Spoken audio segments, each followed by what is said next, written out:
नमस्कार, मैं हूं डॉक्टर प्रसून कुमार मिश्र। हमारे विशेष कार्यक्रम कल्प वृक्ष में आपका स्वागत है। कल्प वृक्ष कार्यक्रम अध्यात्म से जुड़े पहलुओं से आपका परिचय कराता है। भारत में अध्यात्म नितांत व्यक्तिगत नहीं है, क्योंकि जीवन कभी भी एकांगी नहीं होता। इसलिए समाज और अध्यात्म सांगोपांग होता है। यही कारण है कि भगवान कृष्ण अध्यात्म से पहले पर्यावरण संरक्षण की बात करते हैं। तो आज हम बात कर रहे हैं श्री कृष्ण के पर्यावरण संरक्षण संदेश के अंतर्गत पहाड़ों के संरक्षण की।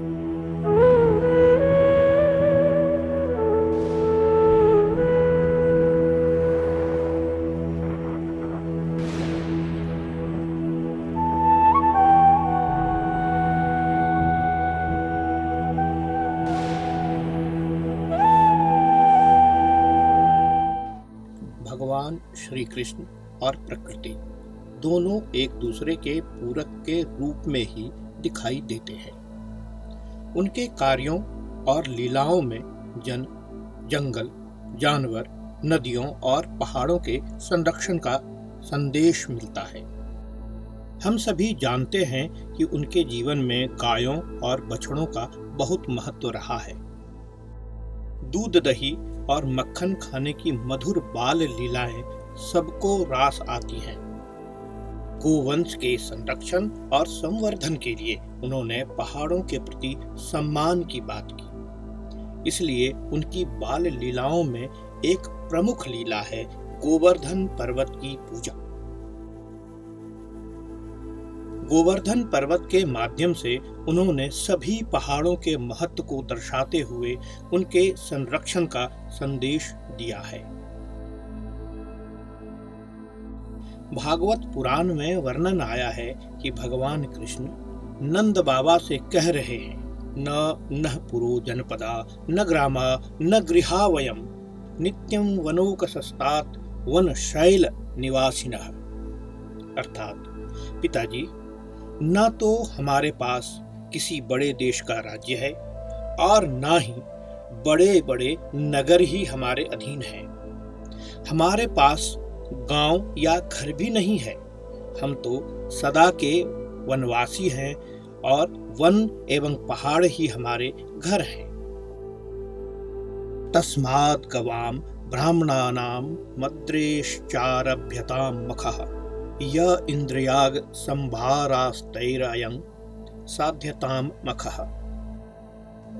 भगवान श्री कृष्ण नंद बाबा से कह रहे हैं कि इसलिए हम लोग गौओं, ब्राह्मणों और गिरिराज का यजन करने की तैयारी करें। इंद्र यज्ञ के लिए जो सामग्रियां इकट्ठी की गई हैं, उन्हीं से इस यज्ञ का अनुष्ठान होने दें।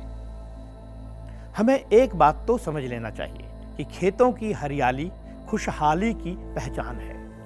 जन सामान्य की खुशहाली का आधार है पर्यावरण का संतुलन, क्योंकि पर्यावरण संतुलन के कारण ही सही समय पर वर्षा होती है और सही समय पर होने वाली वर्षा देश को शस्य श्यामला सुजला सुफला बना देती है। यज्ञात वृष्टिः, अर्थात यज्ञ करने से वर्षा होती है।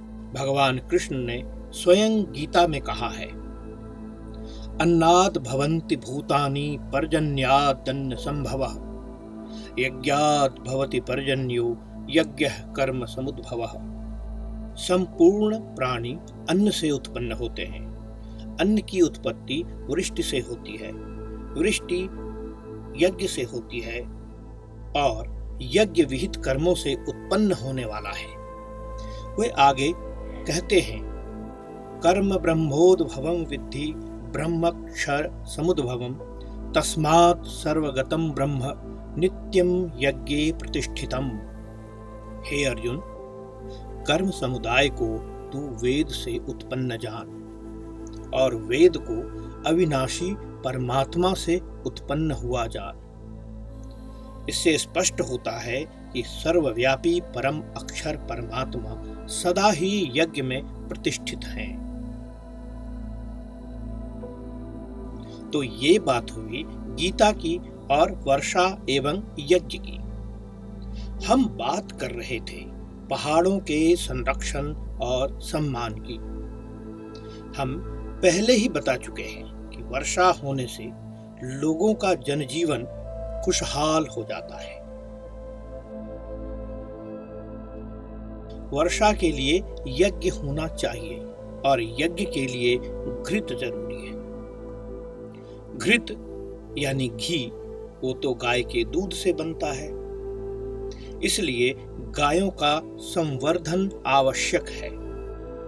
यही बात श्री कृष्ण बार बार बता रहे हैं गाय और बछड़ों को अपने साथ रखकर।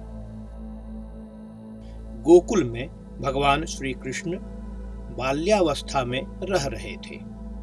वहां एक पर्वत था जो अब भी है, और उस पर्वत का नाम है गोवर्धन।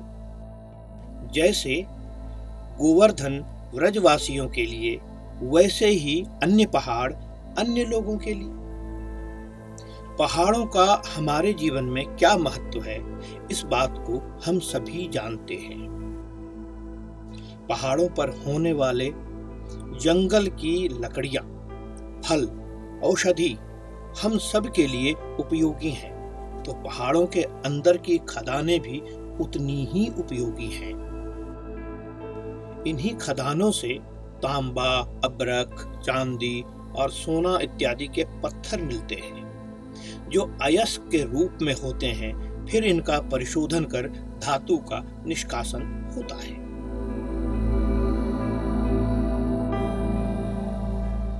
ये पर्वत ही जल के स्रोत होते हैं। इन्हीं पर्वतों से नदियां निकलती हैं और जिनके किनारे सभ्यताएं फलती फूलती और विकसित होती हैं।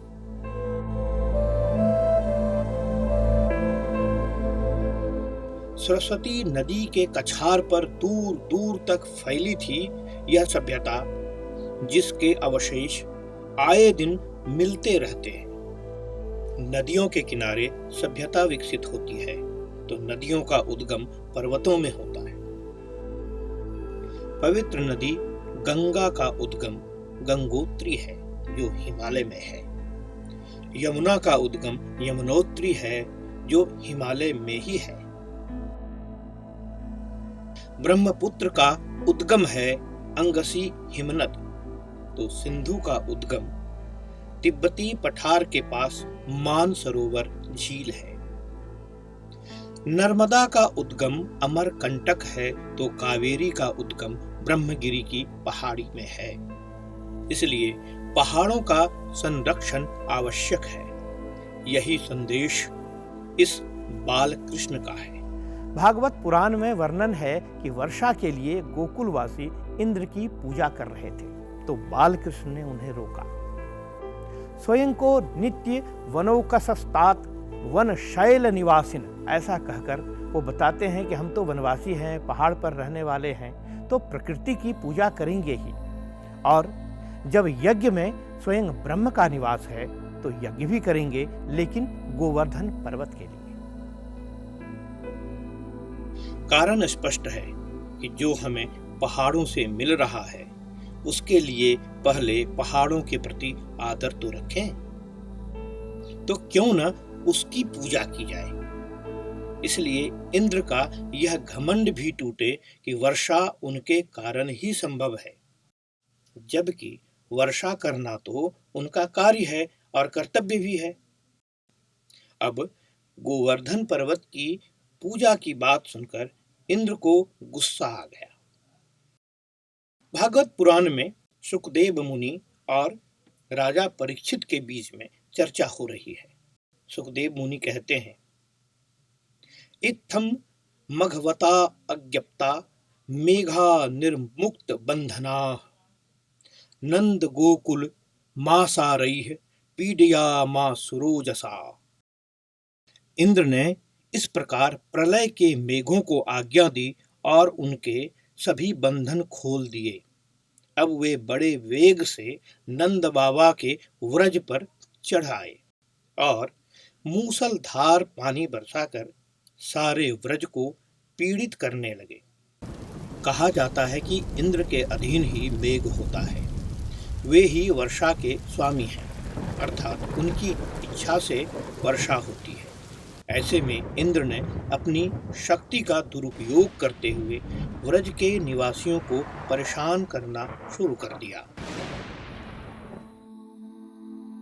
विद्योतमाना विद्युद्भिः स्तनन्त स्तनयुग्निभिः तीव्रैर्मरुत गणैर्नुन्ना विवृषुर्जलशर्कराः। अर्थात चारों ओर बिजलियां चमकने लगी, बादलों के आपस में टकराकर कड़कने लगी और प्रचंड आंधी की प्रेरणा से बड़े बड़े ओले बरसने लगे। यहाँ एक बात समझने की है कि बादलों के टकराने से आवाज होती है और बादलों के टकराने से ही आकाशीय बिजलियां उत्पन्न होती हैं। यहाँ एक तथ्य स्पष्ट करना भी आवश्यक है। भारत से अलग कई देशों में जो लोग बहुत सभ्य होने का दावा करते रहे हैं, वे सभी 200-300 वर्ष पहले तक आकाश में चमकने वाली बिजली को किसी देवता का गुस्सा और दैव प्रकोप या शैतान की करतूत से ज्यादा कुछ नहीं समझ पाते थे। 1752 में संयुक्त राज्य अमेरिका के वैज्ञानिक एवं दार्शनिक बेंजामिन फ्रैंकलिन ने इसके संबंध में तथ्यों को संसार के सामने रखा था, जबकि भारतीय मनीषियों ने प्राचीन काल से ही मेघों के आपस में टकराने के सिद्धांत के माध्यम से स्पष्ट कर दिया था।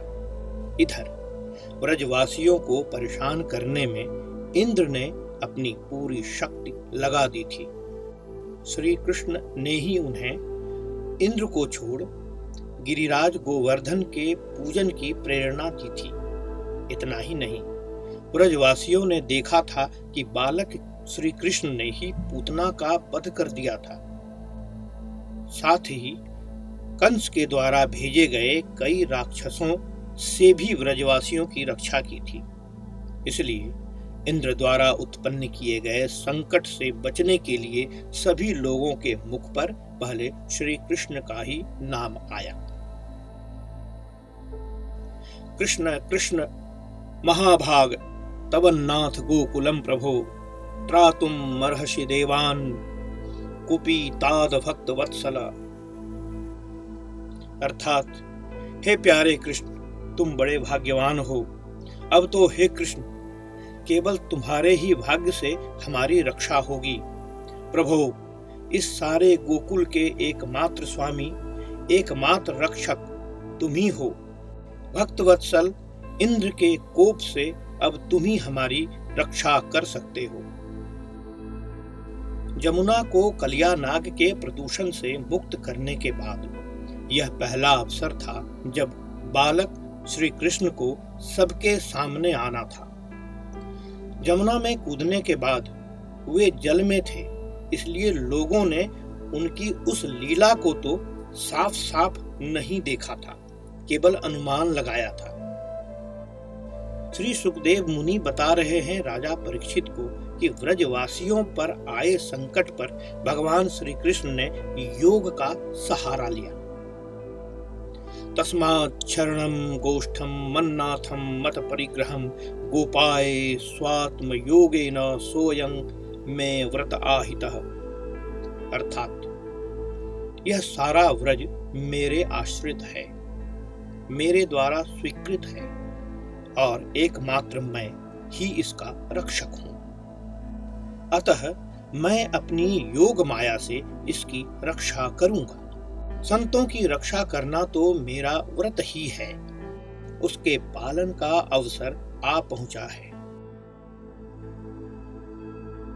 इत्युक्त्वैकेन हस्तेन कृत्वा गोवर्धनमाचलं दधार लीलया कृष्णश्छत्राकमिव बालकः। अर्थात इस प्रकार कहकर भगवान श्री कृष्ण ने खेल खेल में एक ही हाथ से गिरिराज गोवर्धन को उखाड़ लिया और जैसे छोटे छोटे बालक बरसाती छत्ते के पुष्प को उखाड़कर अपने हाथ में रख लेते हैं, वैसे ही उन्होंने उस पर्वत को धारण कर लिया। यह पहला अवसर था जब बालक के रूप में स्थित भगवान कृष्ण की शक्ति को लोगों ने सामने से देखा, अर्थात बहुत ही समीप से अपनी आंखों से देखा। इससे पहले वे अपनी शक्तियों के साथ सामने नहीं आए। लोग उनके कार्यों को चमत्कार मान रहे थे, लेकिन योगेश्वर ने योग का रूप दिखा दिया और 7 दिनों तक उस पर्वत को लेकर खड़े रहे। क्षुत्रिड व्यथाम सुखापेक्षाम हित्वा तैर्व्रज वासिभिः वीक्षमाणो दधावद्रिम सप्ताहम नाचलत पदात्। अर्थात भगवान श्री कृष्ण ने सब व्रजवासियों के देखते देखते भूख प्यास की पीड़ा, आराम विश्राम की आवश्यकता आदि सब कुछ भुलाकर 7 दिनों तक लगातार उस पर्वत को उठाए रखा। यहाँ एक बात देखने वाली है कि क्षुधा अर्थात भूख और दूसरा शब्द है त्रिड, जिससे तृष्णा बना है, जिसका अर्थ है प्यास। अब त्रिड और थ्रस्ट, अंग्रेजी में इसे थ्रस्ट कहते हैं। त्रिड से थ्रस्ट कितना दूर है या कितना नजदीक, ये बात हम आप पर छोड़ते हैं। श्री कृष्ण की योग माया का यह प्रभाव देखकर इंद्र के आश्चर्य का ठिकाना न रहा। अपना संकल्प पूरा न होने के कारण उनकी सारी हैकड़ी बंद हो गई। वे भौचक्के से रह गए। इसके बाद उन्होंने मेघों को अपने आप वर्षा करने से रोक दिया। इस प्रकार वर्षा बंद हो गई और सभी अपने अपने घर सकुशल लौट गए। यहाँ भगवान श्री कृष्ण ने स्पष्ट कर दिया है कि पर्वत केवल संसाधन नहीं देते, बल्कि आवश्यकता पड़ने पर मनुष्य को हर प्रकार से संरक्षण भी देते हैं। उदाहरण के लिए महाराणा प्रताप ने अरावली की पहाड़ियों में ही रहकर अकबर से युद्ध जारी रखा था और शरीर को पुष्ट करने वाली घासों की रोटियां खाई थी, लेकिन पराजित नहीं हुए थे। गोवर्धन पर्वत के बहाने भगवान श्री कृष्ण ने संदेश दिया है, पहाड़ हमारी समृद्धि के आधार हैं, इन पर अतिक्रमण ना हो। श्री कृष्ण का यह संदेश आज उत्तरकाशी, सिक्किम, केदारनाथ और हिमाचल जैसे स्थानों पर भी होने वाले भूस्खलन को लेकर है। और आस्था के माध्यम से यह संदेश पर्यावरण संरक्षण और भूकंप को लेकर भी है। तो इस कार्यक्रम में इतना ही। मुझे दीजिए अनुमति। नमस्कार।